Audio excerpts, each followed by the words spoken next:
चलो, government of India act हमने पढ़ा था 1919।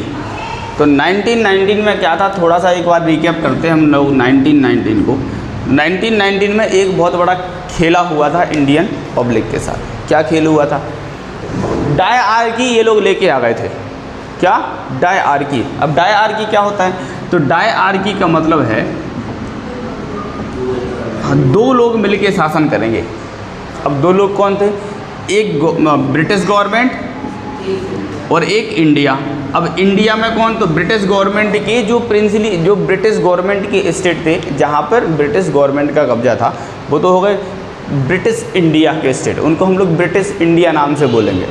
जब ब्रिटिश के अधिकार वाले क्षेत्रों की हमको बात करनी होगी तो हम लोग ब्रिटिश इंडिया बोलेंगे, और जो हमारे प्रिंसली स्टेट होंगे उनको हम इंडिया बोलेंगे।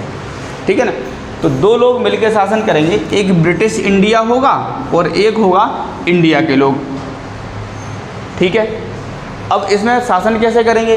तो ब्रिटिश इंडिया के लोगों के पास जो स्टेट के जो मेन मुद्दे होंगे, जो मेन टॉपिक होंगे, जो मेन डिपार्टमेंट होंगे, वो तो रहेंगे ब्रिटिश इंडिया के पास, और जो छोटे मोटे डिपार्टमेंट होंगे वो होंगे किसके पास? इंडिया के लोगों के पास।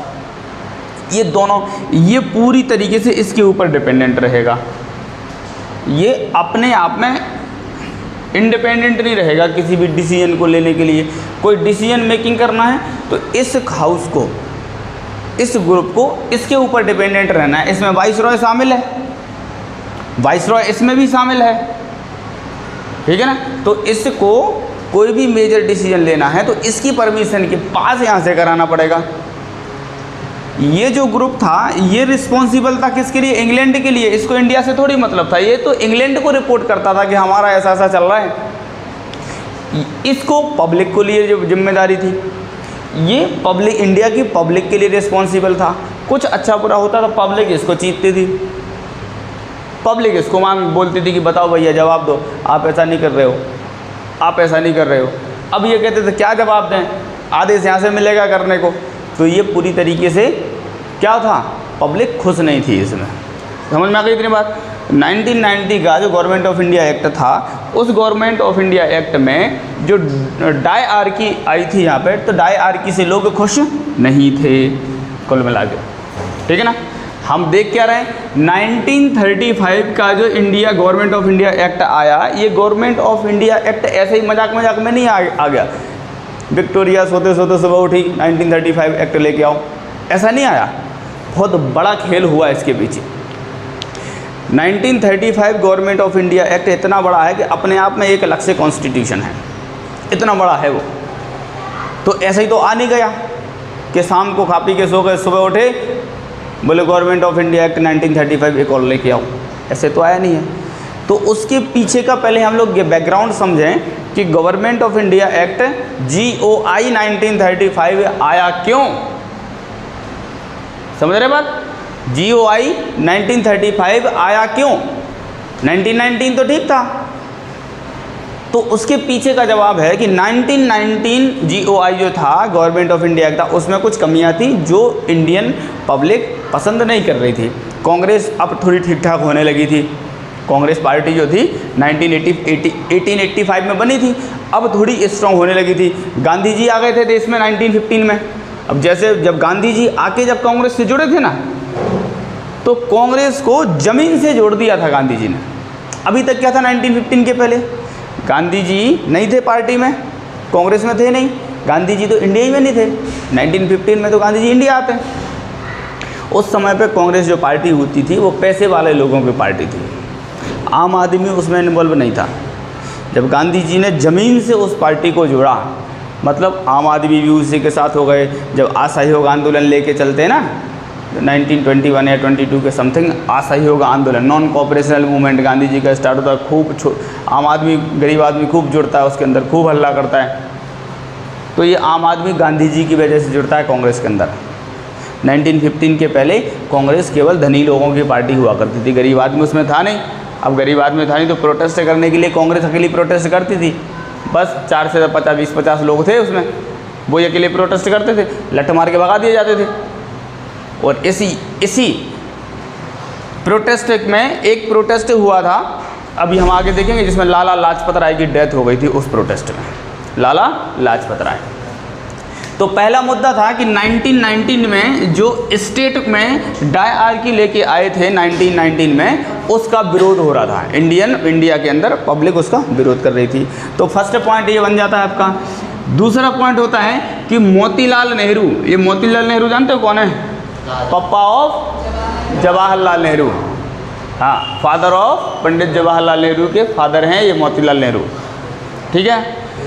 तो मोतीलाल नेहरू ने अपनी एक खुद की पार्टी बनाई थी, स्वराज पार्टी। क्या नाम था उसका? स्वराज। और स्वराज पार्टी बनाई इसलिए थी कि हम लोग देश को आज़ाद कराएंगे। जो कुछ भी हुआ था अब सब देश को आज़ाद कराने के लिए हो रहा है। कोई अपने घर की रोटी सेंकने के लिए नहीं लड़ रहा है, सब देश के लिए लड़ रहे हैं, सब लोग देश के लिए लड़ रहे हैं। स्वराज पार्टी बनाई थी कुछ लोगों ने मिलके, चीफ थे जिसमें कौन? मोतीलाल नेहरू। पार्टी बनाई। अब इस पार्टी को क्या करा गया? इसके अगेंस्ट में खड़ा किया गया। अगेंस्ट में खड़ा मतलब विरोध किया। किसका? 1919 का विरोध हो रहा है अभी। जो GOI गवर्नमेंट ऑफ इंडिया 1919 में आया था, अभी केवल उसका प्रोटेस्ट हो रहा है, उसका विरोध हो रहा है। जहाँ तहाँ भारत के जितने भी समझदार लोग हैं विरोध कर रहे थे। तो जब बार बार विरोध हो रहा था 1919 का, तो ब्रिटिश गवर्नमेंट ने बोला ठीक है आप लोग थोड़े दिन तक इसको चलाओ। लॉलीपॉप पकड़ाया, देखो हमने आपके लोगों को स्टेट में बिठा दिया, डोवल में मिनिस्टर्स जो थे स्टेट के कुछ बिठा दिए थे लोअर पावर के साथ, लॉलीपॉप पकड़ा दिया था। जलियांवाला बाग जो मास्कर हो गया था उसको थोड़ा सा भुलाने के लिए ये लोग इंडिया के कुछ नेताओं को सरकार में ले आए थे, ठीक है। तो यहाँ से बात रहेगी कि थोड़े दिन का वेट करिए। जो GOI है 1927, हम एक साइमन कमीशन लेके मतलब एक कमीशन बनाएंगे, वो कमीशन आके पूरा रिव्यू करेगा। किसको? GOI को, गवर्नमेंट ऑफ इंडिया 1919 को हम रिव्यू कराएंगे। जब ये लागू हुआ तब बोल दिया कि इसको हम एक बार रिव्यू कराएंगे, एक बड़ा सा कमीशन बनाएंगे, आयोग बनाएंगे, वो आएगा इसको स्टडी करेगा और जहाँ जहाँ कुछ कमियाँ होंगी तो अपन लोग फिर सुधार कर लेंगे, उसमें रिफॉर्म कर लेंगे, कोई दिक्कत नहीं है। अभी चलने दो ऐसा ही। अंग्रेज़ों ने सरकार इंडिया के नेताओं को समझाया, समझते चलना ध्यान से।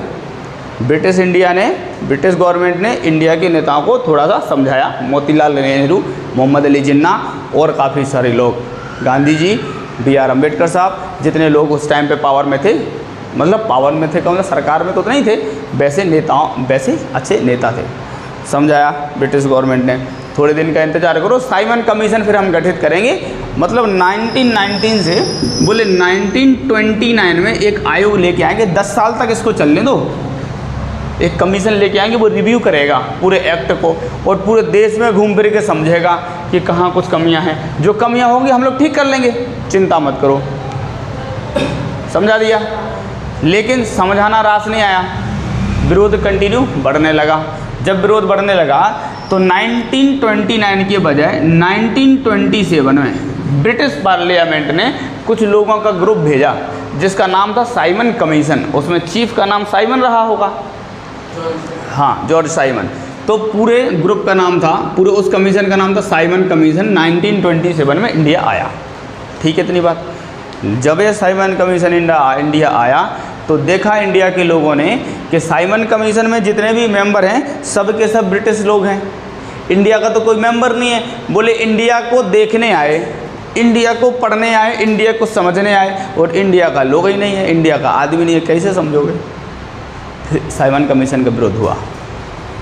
साइमन गो बैक के नारे लगे साइमन गो बैक, वापस जाओ, आपकी ज़रूरत नहीं है। तो साइमन कमीशन का यहाँ पर विरोध हुआ, जबकि साइमन कमीशन आया था 1919 के GOI को रिव्यू करने के लिए। सबसे बड़ा क्वेश्चन यहाँ पर बन सकता है कि साइमन कमीशन इस देश में क्यों आया था? तो वो आया था कि GOI 1919 को रिव्यू करने के लिए आया था, देखने के लिए आया था कि इसमें कुछ अगर रिफॉर्म है तो हम लोग आगे करेंगे। समझ गए इतनी बात? चलिए, इसका जैसे ही विरोध हुआ तो गवर्नमेंट ने कहा स्वराज पार्टी से, गवर्नमेंट मतलब ब्रिटिश इंडिया, स्वराज पार्टी मतलब चीफ कौन थे? पंडित मोतीलाल नेहरू। इनसे कहा गया कि ठीक है, साइमन कमीशन तो अपना काम कर रहा है, आप लोग विरोध करते रहिए, वो तो अपना काम कर ही रहा है, ठीक है। साफ मना कर दिया, साइमन कमीशन वापस नहीं जाएगा। साइमन कमीशन का खूब प्रोटेस्ट भी हुआ। इसी प्रोटेस्ट में लाहौर के अंदर क्या नाम था, लाला लाजपत राय की डेथ हो जाती है। किसकी? लाला लाजपत राय की डेथ हो जाती है लाहौर के अंदर 28 में। कब? 1928 में लाला लाजपत राय की डेथ हो जाती लाहौर में, इस साइमन कमीशन का प्रोटेस्ट करते टाइम। लाठीचार्ज होता, डंडे पड़ते, तो खूब सारी इंजरी हो जाती है। 18 दिन तक बीमार रहते, फिर उनकी डेथ हो जाती है फाइनली। किसकी? लाला लाजपत राय की। देखो सब देश के लिए मर रहे हैं, ठीक है ना, अपना घर नहीं बसाना था, देश के लिए लड़ रहे थे। लाला लाजपत राय की डेथ हो जाती 1928 में। फिर जनता और भड़क जाती है, ब्रिटिश गवर्नमेंट थोड़ा सा फिर उनको समझाती जनता को, और नेहरू जी से कहती है कि ठीक है साइमन कमीशन को छोड़ो, आप अपना एक रिपोर्ट दे दो हमें, जो आप सुधार चाहते हो, जो रिफॉर्म चाहते हो, तो आप अपनी दे दो हमें, लिख के रिपोर्ट बना के दे दो, हम लोग फिर चर्चा करेंगे बैठ के। समझ गए इतना? तो अब क्या होता है कि मोतीलाल नेहरू अपनी रिपोर्ट बनाते हैं। मोतीलाल नेहरू मतलब स्वराज पार्टी, नेहरू रिपोर्ट नाम से इसको जाना जाता है, टाइटल होता है उसका नेहरू रिपोर्ट, ठीक है। एक जिन्ना रिपोर्ट, मोहम्मद अली जिन्ना भी अपना लेके चलते कि नहीं हमें भी ऐसा चाहिए, इतना चाहिए, ये चाहिए, फलाना चाहिए, ढिमका चाहिए सब अपनी अपनी टर्म कंडीशन दे देते हैं। तो जिन्ना साहब ने अपनी कंडीशन दे दी, 14-15 मांगे लिख के, 14 सूत्री कहा जाता है उसको, 14 मांगे थी उसमें। तो ये रिपोर्ट हो गई किसकी? जिन्ना जी की। दोनों ने अपनी अपनी कहानी बता दी। गांधी जी से बोलता, गांधी जी दूर होगा, बोले हमें कुछ नहीं करना, तुम लोग समझो, हम नहीं जानते। गांधी जी नाराज थे, यहाँ पे नाराज चल रहे थे। अब गवर्नमेंट ऑफ इंडिया 1919 एक्ट का जो प्रोटेस्ट था, इन 3 चीज़ों से दबा दिया गया, 2 चीज़ों से। एक तो नेहरू जी की रिपोर्ट और इनकी रिपोर्ट, किसकी? जिन्ना साहब की रिपोर्ट। समझ गए? ठीक है, इतनी बात। ये 2 रिपोर्ट दे दी और प्रोटेस्ट थोड़ा सा शांत हुआ। किसका? इसका, साइमन कमीशन का। प्रोटेस्ट थोड़ा कम हुआ और कहा गया कि ठीक है, अभी हमारा एक राउंड टेबल बैठक होगी, राउंड टेबल की मीटिंग होगी, हम लोग लंदन में बैठ के आराम से मीटिंग करेंगे, उस मीटिंग में आप लोग अपनी बातें रखिएगा, आइएगा, आप अपनी रिपोर्ट तो हमको दे दिए हो।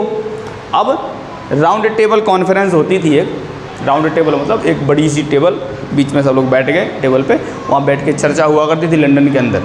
तो बोले राउंड टेबल मीटिंग में आओ, स्वराज पार्टी के लोग आइए, जिन्ना साहब आप भी आइए, गांधी जी को भी लाइए, नेहरू जी को भी लाइए, सब लोग आइए, बैठेंगे, चाय पे चर्चा करेंगे राउंड टेबल में, वहाँ पे और अपनी बात रख देना, ठीक है। बात समझ में आ रही? यहाँ तक बुलाया फिर राउंड टेबल मीटिंग में, गांधी जी नहीं गए उसमें, जिसको गोलमेज, हिंदी में उसको गोलमेज सम्मेलन कहा जाता है। क्या कहा जाता है? गोलमेज सम्मेलन। 3 बार हुआ था गोलमेज सम्मेलन, बड़ा इंपॉर्टेंट है, इससे रिलेटेड आते हैं कि गोलमेज सम्मेलन या राउंड टेबल मीटिंग कितनी बार हुई। राउंड टेबल मीटिंग, ये था round table meeting. Round table meeting कितनी बार हुई? तो बोले टोटल 3 बार हुई। ये है देखो, राउंड टेबल कॉन्फ्रेंस 3 बार हुई। 3 बार में से पहली बार में तो गांधी जी गए ही नहीं, नाराज चल रहे थे, नहीं करेंगे हम, कुछ नहीं करेंगे हम, बाद में देखेंगे सबको। गांधी जी नाराज चल रहे थे, नहीं गए। एक क्वेश्चन और यहाँ से निकलता है कि किसने राउंड टेबल मीटिंग 3 बार की अटेंड करी? तो वो थे BR अम्बेडकर। अम्बेडकर तीनों में गए थे, अम्बेडकर साहब तीनों में गए थे, ठीक है कहानी। तो ये अब राउंड टेबल मीटिंग होती है, नेहरू जी की रिपोर्ट को स्टडी किया जाता, उसमें जिन्ना जी की रिपोर्ट को स्टडी किया जाता, और जब दोनों रिपोर्ट में पाते हैं कि नेहरू जी अलग मांग कर रहे हैं, जिन्ना जी अलग मांग कर रहे हैं, फिर कहानी फैल हो जाती। बोले आप लोग आपस में एक मत नहीं हो, हम क्या करें? दुनिया को बताने हल्ला करते फिर ब्रिटिश गवर्नमेंट कि इंडिया के 2 लोगों से रिपोर्ट मांगी, 2 कमीशन से, 2 टीमों से रिपोर्ट मांगी, दोनों ने अपनी अलग अलग रिपोर्ट दे दी। मतलब इंडिया के लोग आपस में ही इकट्ठा नहीं है, हम क्या कर सकते हैं इंडिया के लिए? तो यहाँ से दोनों रिपोर्टों को कैंसिल कर दिया जाता है, नहीं होगी। इसको भी हटा दिया, जिन्ना की रिपोर्ट और मोतीलाल, दोनों को हटा दिया, नहीं कुछ नहीं होना। अब बोले साइमन कमीशन ने जो रिपोर्ट बनाई ना, उस साइमन कमीशन की रिपोर्ट के ऊपर जितने भी जरूरी रिफॉर्म्स होंगे, जितने भी सुधार करने होंगे, वो सुधार होके एक नया हम लोग एक्ट लेके आ जाएंगे और उस एक्ट के हिसाब से चलेगा फिर देश। आपको भी मानना पड़ेगा, ब्रिटिश भी मानेगा, सब मानेंगे। आपसे रिपोर्ट मांगी थी, आप अपनी अपनी फर्जी रिपोर्ट ले आए, दोनों किसी एक बात पे तो एक मत हो जाते। अरे बात समझ में? यहाँ पे राउंड टेबल मीटिंग का फिर जो आउटकम निकला, बोले कि ठीक है अब कुछ नहीं करते, अब सारा कुछ सेटअप कर दिया। तो इस राउंड टेबल मीटिंग का जो रिजल्ट निकल के आया वो था गवर्नमेंट ऑफ इंडिया एक्ट 1935, ये निकल के आया था 1935। अगली बात समझ में, बैकग्राउंड क्या बना 1935 जीओआई का, तो बैकग्राउंड था 1935 का सबसे बड़ा बैकग्राउंड था कि जो डायआर्की स्टेट में लेके आए थे, जनता कुछ नहीं थी, प्रोटेस्ट हो रहा था, तो उसको रिव्यू करने के लिए साइमन कमीशन भेजा। साइमन कमीशन में इंडिया के आदमी थे नहीं, पूरे ब्रिटिश के आदमी थे, उसका भी प्रोटेस्ट हुआ, खूब प्रोटेस्ट करा। प्रोटेस्ट करते करते लाला लाजपत राय की डेथ भी हो गई 1928 में, ठीक है ना। गांधी जी का जो असहयोग आंदोलन, हालांकि वो तो खैर पहले चला था, 22 में हो गया था। और क्या हुआ, नेहरू जी से रिपोर्ट मांगी गई, नेहरू जी ने अपनी स्वराज पार्टी बनाई। नेहरू जी से कहा गया ठीक है आप अपने कंडीशंस बता दो, रिटर्न में दे दो। जिन्ना जी से कहा गया कि आप अपने कंडीशन बता दो, अलग अलग कंडीशन मांगी गई। फिर कहा कि सब लोग गोलमेज सम्मेलन में आइए, मतलब राउंड टेबल मीटिंग में आइए, वहाँ बैठ के हम लोग और चर्चा करेंगे, जो भी कुछ इंपॉर्टेंट सुधार और होने होंगे, रिफॉर्म्स और करेंगे। इन दोनों की जो रिपोर्ट होती है वो थोड़ी सी डिफरेंट निकलती है, मतलब किसी भी क्या दिखती है, मेजॉरिटी नहीं दिखती है पॉइंट्स में, एक जैसे नहीं दिखती दोनों रिपोर्ट, हटा दिया जाता है। फिर जो राउंड टेबल कॉन्फ्रेंस होती है, राउंड टेबल कॉन्फ्रेंस में फिर उसका जो आउटकम निकल के आता है राउंड टेबल कॉन्फ्रेंस का, वो होता है कि एक आप 1935 में एक नया एक्ट पास करें, जो होता है गवर्नमेंट ऑफ इंडिया 1935 एक्ट। ये सबसे बड़ा एक्ट होता, इसके बारे में सुन लो, सबसे बड़ा है, लार्जेस्ट एक्ट है, ब्रिटिश की पार्लियामेंट से पास हुआ सबसे बड़ा एक्ट है। इसको अपने आप को एक कॉन्स्टिट्यूशन कहा जाता है 1935 जीओआई को। इतनी बात समझ में आ गई। यहाँ से कुछ इंपॉर्टेंट क्वेश्चन अब जो बनने वाले हैं, साइमन कमीशन का विरोध क्यों हुआ था, क्वेश्चन समझ लो। साइमन कमीशन का विरोध हुआ क्यों था, तो बोले इसलिए हुआ था कि इसमें इंडिया के लोग नहीं थे, it do not have the Indian representatives, all the representatives belong from the Britain, समझ गए, इसलिए विरोध हुआ था। साइमन कमीशन को के साथ में किन लोगों ने रिपोर्ट भेजी थी, तो मोतीलाल नेहरू जी ने भी अपनी रिपोर्ट भेजी थी। कौन थे Motilal Nehru ji, president of Swaraj party. जिन्ना साहब ने भी अपनी, अच्छा जिन्ना साहब की रिपोर्ट में 14 पॉइंट्स थे कि इन पॉइंट्स पे बात रखी जाएगी, ठीक है। अब जो स्टेटमेंट IR की चल रही थी उसका विरोध हो रहा था। इतनी बातें समझ में आ गई। 1935 GOI किसका आउटकम है, तो बोले जो राउंड टेबल कॉन्फ्रेंस है, राउंड टेबल कॉन्फ्रेंस के आउटकम में पूरी बातें डिस्कस कर ली गई। 3 मीटिंग्स हुई थी राउंड टेबल कॉन्फ्रेंस की, तीनों मीटिंग में पूरी बातें कर लेंगी कि ऐसा ऐसा है, नोट डाउन कर लिया गया। तो बोले राउंड टेबल कॉन्फ्रेंस के आउटकम में GOI 1935 निकला। अब यहाँ से क्वेश्चन पूछ सकता है, वैसे पूछना होगा कि राउंड टेबल मीटिंग में ऐसा कौन सा इंडियन पॉलिटिशियन था जो तीनों राउंड टेबल मीटिंग को अटेंड किया, डॉक्टर BR अम्बेडकर। गांधी जी ने कौन सी मीटिंग अटेंड नहीं की थी, फर्स्ट मीटिंग अटेंड नहीं की थी। इतने पॉइंट आपको यहाँ से याद रखने, ठीक। अब इसका आउटकम निकल के आता है और वो होता है GOI 1935। क्या कहा जाता है GOI 1935 में, यहाँ देखो 1935 GOI बोलता है, विरोध किस बात का हो रहा था, डायआर्की का, द्वैध शासन का। जो दो लोग मिलकर शासन कर रहे थे, दो बॉडी मिलकर जो सरकार चला रहे थे, उसको डायआर्की द्वैध शासन कहा जाता है। उसका विरोध हो रहा था, बोले हटा दो द्वैध शासन और इंडिया को यूनियन बना दो। तो पहले केस में क्या करा गया, द्वैध शासन, ये जो डायआर्की चल रही थी स्टेट में, डायआर्की को ख़त्म कर दिया।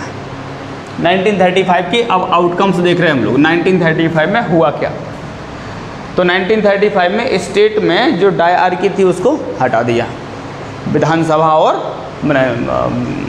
स्टेट लेजिस्लेचर, हाँ विधानसभा और विधान परिषद लेके आ गए। जो आज है ना स्टेट के अंदर विधानसभा विधान परिषद, वो यहाँ इंट्रोड्यूस कर दी गई 1935 में। अभी आगे थोड़ी और चर्चा हम लोग उसके बारे में करेंगे।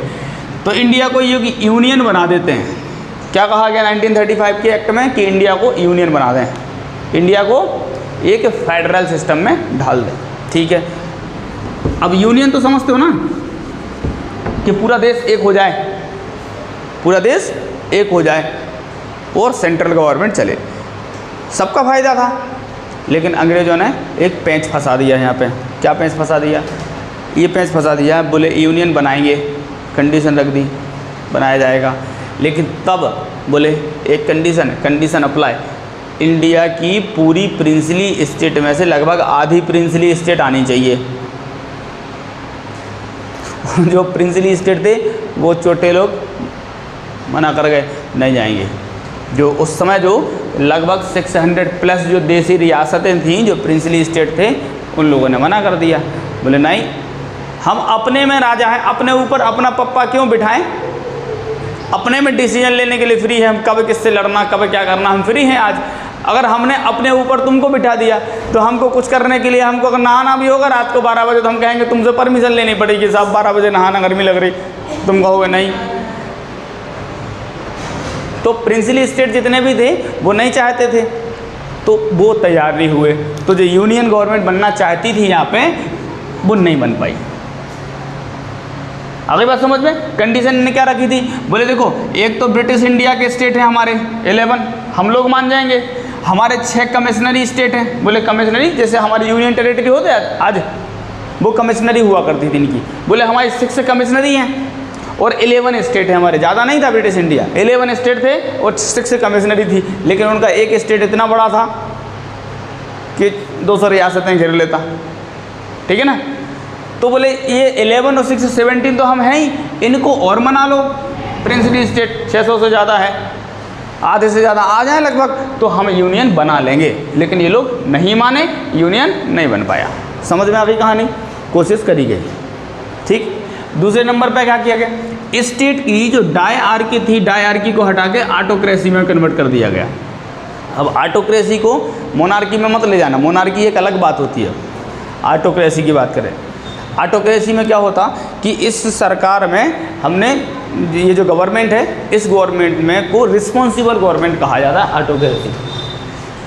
इस ऑटोक्रेसी जो आज चलती है, एक गवर्नर है, राज्यपाल, राज्यपाल के नीचे मुख्यमंत्री, minister of council of ministers है, मंत्री लोग हैं। तो ऐसे ही इसी गवर्नमेंट को ऑटोक्रेसी कहा जाता, ठीक है ना। जो आज डेमोक्रेसी है ना, तो ये डेमोक्रेसी मतलब जनता रिप्रेजेंट करके भेजेगी तो डेमोक्रेसी। आपने बिना रिप्रेजेंटेटिव के उसको बिठा दे, तू मंत्री बन जा, तू ये फलाना ढिमका बन जा, तू राजस्व संभालेगा, तू होम मिनिस्ट्री संभालेगा, तुम सबका नेता वो होगा, सबके ऊपर हम होंगे वाइसराय, ठीक है ना। ऐसी सरकार बना दी बिना रिप्रेजेंटेटिव के, तो इसको बोला गया ऑटोक्रेसी। क्या बोला गया? ऑटोक्रेसी। तो एक रिस्पॉन्सिबल गवर्नमेंट ऑटोक्रेसी दे दी गई। इसमें राज्यपाल का हस्तक्षेप, इंटरफेरेंस काफ़ी कम कर दिया गया। तो अब ये लोग डिसीजन लेने के लिए थोड़े से फ्री हो गए। तो इंडिया के काफ़ी सारे रिप्रेजेंटेटिव को स्टेट में सरकार चलाने का मौका मिला। एक लॉलीपॉप और पकड़ाया। ये लॉलीपॉप गांधी जी की वजह से दिया जा रहा है। गांधी जी स्टार्टिंग में हल्ला कर दिया था 1919 के पहले, अब आ गए हम, चिंता नहीं करना। बंगाल विभाजन हुआ था 1905 में 5 में, बंगाल को बांट दिया था, पार्टीशन कर दिया था। गांधी जी को बुलाया गया था, आओ अचार बना देंगे देश का, ये कई टुकड़ों में बेच देंगे, कहीं किसी को कहीं किसी को। तब गांधी जी ने आए थे तो बोले कि एक इस्लाम के हिसाब से बांट दिया गया था, सांप्रदायिक डिवीज़न कर दिया था उसको। वो तो जो हो गया था वो तो रोक नहीं पाए, आगे नहीं होगा, कोशिश करी गई। और क्या किया गया? तो मोनार्की को ऑटोक्रेसी में मतलब एक रिस्पॉन्सिबल गवर्नमेंट में कन्वर्ट कर दिया गया। सेंट्रल की अच्छा सेंट्रल गवर्नमेंट थी, उसको डायआर्की में कन्वर्ट कर दिया गया। सेंट्रल गवर्नमेंट को डायआर्की में। डायआर्की कैसा?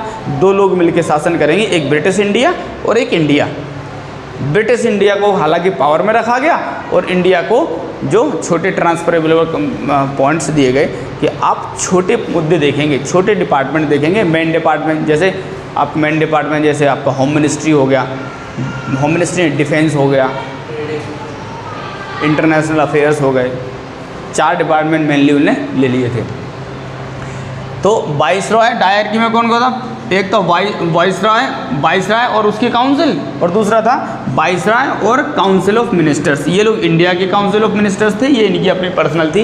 ये 2 लोग मिलकर शासन चलाने लगे थे, सेंट्रल गवर्नमेंट में आ गए, ठीक है। अब पावर को बांट दिया। यहाँ से इंपॉर्टेंट क्वेश्चन पूछे तो 3-4 क्वेश्चन, काफ़ी सारे क्वेश्चन बनते हैं। कि गवर्नमेंट ऑफ इंडिया कब हुआ? 1935। क्या हुआ? बोले डायआर्की जो स्टेट में थी उसको हटा दिया गया, डायआर्की को सेंट्रल में लगा दिया गया। कहाँ लगा दिया डायआर्की को? सेंट्रल में लगा दिया, स्टेट से हटाया सेंट्रल में लगा दिया सेंट्रल में। और क्या किया? बोले 3 लिस्ट बनाई गई। 3 लिस्ट कैसी? जैसे सेंट्रल गवर्नमेंट अलग हो गई, स्टेट गवर्नमेंट अलग हो गई, तो जो लॉ बनाने के जो इंटरेस्ट थे, लॉ बनाने की जो पावर था, पावर को शेयर कर दिया। जो पावर शेयरिंग हम लोग आज पढ़ते ना, बोले state list, union list, state list, concurrent list. Law बनाने के लिए जो लिस्ट बनाई गई, मतलब जो मुद्दे बनाए गए, यूनियन लिस्ट, स्टेट लिस्ट और कंकरेंट लिस्ट, 3 लिस्ट बनाई गई। वो 3 लिस्ट आपकी यहाँ रही। ये उस टाइम पे 35 में दे दी गई थी कि स्टेट गवर्नमेंट किन किन मुद्दों पे काम करेगी, सेंट्रल गवर्नमेंट किन किन मुद्दों पे काम करेगी, और कौन से वो पॉइंट्स होंगे जिनमें दोनों गवर्नमेंट काम करेंगे। कुछ बचेंगे, वो कोर्ट देखेगा।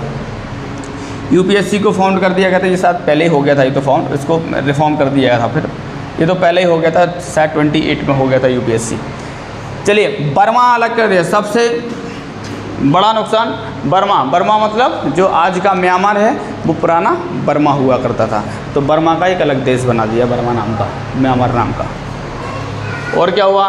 तो 1937 में जब फिर इलेक्शन हुए, कांग्रेस सबसे बड़ी पार्टी निकल के आई। 1937 में इलेक्शन हुए, एक्ट पास हो गया। इस एक्ट में भारत के लोगों ने इतने पॉइंट से कुछ अच्छे काम करा लिए थे। कुछ अच्छे काम क्या करा लिए थे? जैसे ये हो गया था, बिल्कुल सेपरेशन हो गया था, यहाँ से ये ऑटोक्रेसी यहाँ पे आ गई थी। बड़ी कोशिश की गई यूनियन बनाने की, हालांकि नहीं बन पाया, वो एक अलग बात है।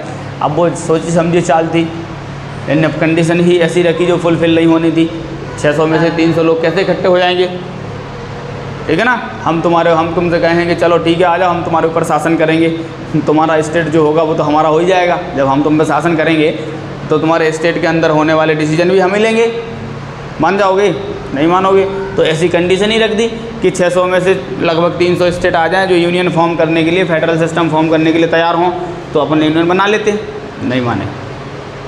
ये कुछ पॉइंट रहे, इनमें से काफ़ी सारे क्वेश्चंस हैं, आपको कम से कम 10 से 12 क्वेश्चन, 15 क्वेश्चन निकलेंगे जो याद रखने हैं।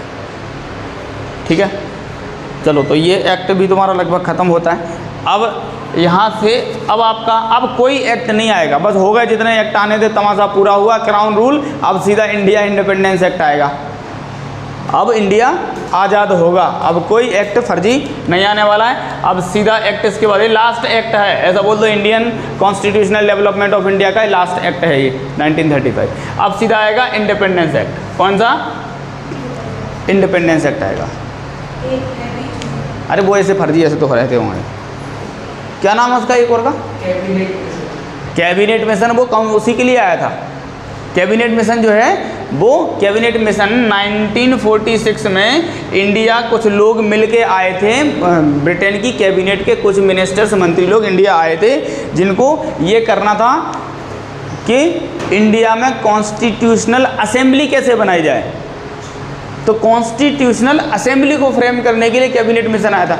और कैबिनेट मिशन कोई एक्ट थोड़ी है, ये तो साइमन कमीशन जैसा है, एक प्लान है, लोगों का एक ग्रुप है, एक कमीशन है जो आया था इंडिया में रिव्यू करने के लिए कि अब कॉन्स्टिट्यूशनल असेंबली बनाई जाएगी, तो कॉन्स्टिट्यूशनल असेंबली के लिए क्या क्या किया जाए, उसके लिए कैबिनेट मिशन आया था 1946 में। हम लोग अभी डिस्कस करेंगे इंडिपेंडेंस एक्ट के साथ।